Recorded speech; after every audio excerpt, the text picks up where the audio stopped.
राज्यसभा चुनाव में अपने 8 प्रत्याशियों की जीत से बीजेपी गदगद है। अब योगी की नजर आगामी लोकसभा चुनाव पर है, जिसकी तैयारी भी सीएम योगी ने कर ली है। आम चुनाव से पहले योगी मंत्रिमंडल विस्तार करने का मन बना चुके हैं।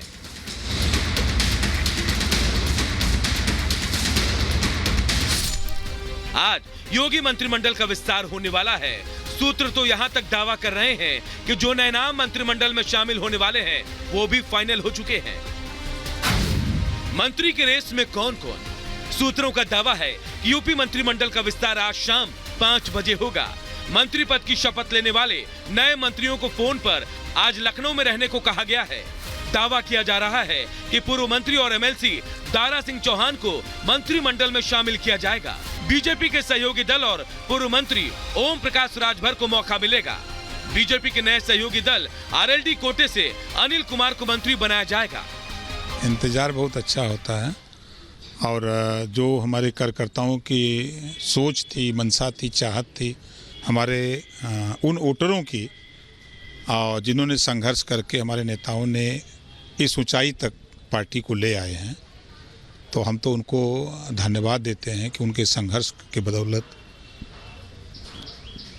हम लोग इस ऊंचाई पर पहुंचे हैं। आदरणीय जयंत चौधरी जी का फ़ोन आया था कि अनिल कहाँ हो आप? मैंने कहा सर क्षेत्र में हूँ। ठीक है, लखनऊ की तैयारी करिए, लखनऊ पहुँचिए, आपको जिम्मेदारी मिलने जा रही है। तो मेरे लिए एक बहुत बड़ा खुशी का पल था, भावुकता का पल था। मैंने अपने शब्दों में अपने नेता का धन्यवाद किया, आभार व्यक्त किया। योगी कैबिनेट में फिलहाल 8 सीट खाली है और अभी जो चेहरे शामिल हैं उनमें 23 अनारक्षित, 20 ओबीसी और 9 एससी एसटी के साथ ही एक मुस्लिम मंत्री है। विस्तार से ओबीसी और एससी एसटी की भागीदारी और बढ़ेगी। ये इसलिए भी अहम है क्योंकि आगे न सिर्फ लोकसभा चुनाव है बल्कि यूपी में 13 सीटों पर विधान परिषद का चुनाव भी होना है। Bureau report, Republic Bharat. Gyanvapi से जुड़ा एक और मामला अब कोर्ट पहुंच गया है। दरअसल जिस तरह से श्रृंगार गौरी में पूजा हो रही थी, इसको लेकर विश्वनाथ मंदिर व्यास ने एक रिपोर्ट यहां पर डाली है कि विघ्न डालने की कोशिश की जा रही है, पत्थर वहां पर गिर रहे हैं। इसको लेकर कोर्ट पहुंच गए हैं। पूरा मामला क्या है, विस्तार से इस रिपोर्ट से समझिए।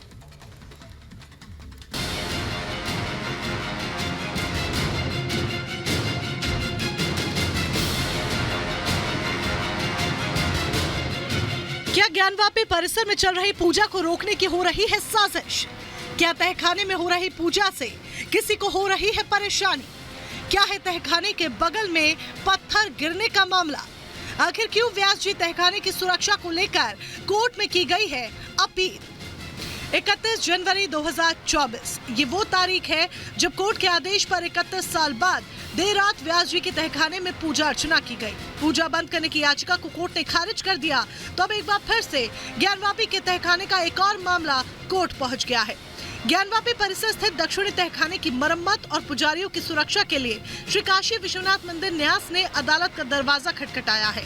न्यास की ओर से सोमवार को जिला जज की अदालत में प्रार्थना पत्र दाखिल किया गया। प्रार्थना पत्र में दावा किया गया है कि तहखाने की छत में दरार आ रही है, जिसकी वजह से मूर्तियों के बगल में पत्थर गिरा। लगातार पानी के रिसाव से छत की एक पत्थर की बीम में दरार पड़ गई, जिसको लेकर न्यास ने कोर्ट से छत को सुरक्षित किए जाने की अपील की है कि ये छत कैसे भी करके गिर जाए और पूजा वहां पे रुक जाए, तो उसके लिए इसी छत के ऊपर नमाज पढ़ने के लिए भारी मात्रा में आ रहे हैं और ट्रस्ट ने अपनी अपनी एप्लीकेशन में लिखा है कि उसकी वजह से पत्थर भी गिर रहे हैं, दरारें भी आ रही हैं और कभी भी यहाँ खतरा हो सकता है और ऐसी स्थिति उत्पन्न हो सकती है कि जो पूजा पाठ हो रही है या जो देवी देवताओं के वहां पे विग्रह हैं उनको क्षति पहुंच सकती है। इसलिए हमें प्रोटेक्ट किया जाए और यहाँ पे रिपेयर वर्क का भी ऑर्डर किया जाए। तो रिपेयर वर्क बहुत जरूरी है और साथ ही साथ जो नमाजी इसके ऊपर आके नमाज पढ़ रहे हैं उनकी संख्या रिस्ट्रिक्ट करना बहुत जरूरी है। तो ये दोनों प्रार्थना लेके हम माननीय न्यायालय के सामने गए। विश्वनाथ मंदिर न्यास के साथ साथ हिंदू पक्ष ने भी कोर्ट में तहखाने के छत की सुरक्षा को लेकर याचिका दाखिल की है। इसके साथ ही इसे तहखाने को क्षति पहुंचाने की साजिश करार दिया है। हिंदू पक्ष के वकील के मुताबिक पूजा रोकने के लिए कोर्ट के बाहर तहखाने को नुकसान पहुंचाने की कोशिश चल रही है। नहीं, देखिए, हमने कोई संख्या को रिस्ट्रिक्ट करने की मांग नहीं की है। वो तो माननीय न्यायालय दोनों पक्षों को सुनने के बाद, एक स्थिति को सुनने के बाद, स्पष्ट होने के बाद निर्धारित करेगा। पर हमने जरूर ये कहा है कि वहां पे उनकी जो संख्या है उसको रिस्ट्रिक्ट किया जाए। अब क्या रिस्ट्रिक्शन होता है वो तो माननीय न्यायालय तय करेगा सारे एक्सपर्ट से ओपिनियन लेने के बाद।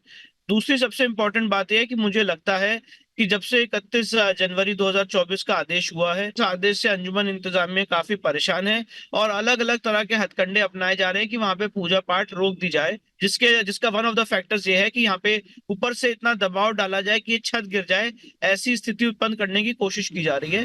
माना जा रहा है कि कोर्ट जल्द इस मामले में सुनवाई करेगा और जो भी उचित समाधान होगा उस पर अपना फैसला सुनाएगा, जिसके बाद तहखाना भी सुरक्षित होगा और हिंदू आस्था भी। Bureau report, Republic Bharat. और काशी विश्वनाथ मंदिर ट्रस्ट की ओर से याचिका दाखिल करने वाले हिंदू पक्ष के वकील विष्णु शंकर जैन से रिपब्लिक भारत ने खास बातचीत की। सुनिए।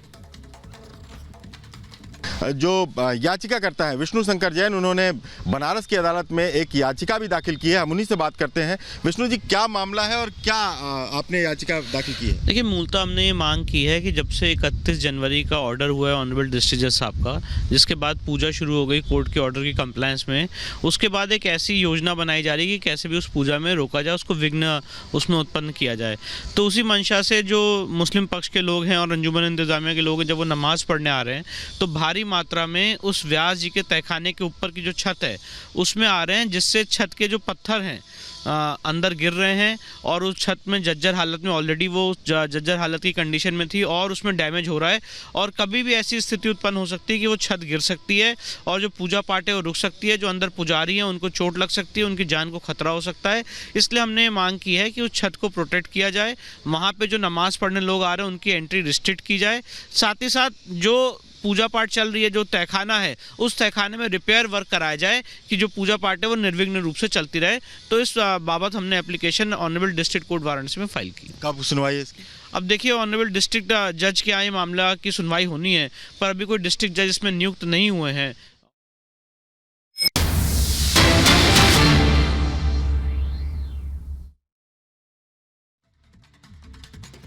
मयूरभंज, खुर्दा, गंजाम, पुरी और केंदुझर जिलों में नेशनल हाईवे का विस्तार किया जा रहा है। यहां के लोगों के लिए जब अनुगुण सुकिंदा नई रेल लाइन की सुविधा भी हो गई है, इससे कलिंग नगर औद्योगिक क्षेत्र के विस्तार का रास्ता खुल गया है।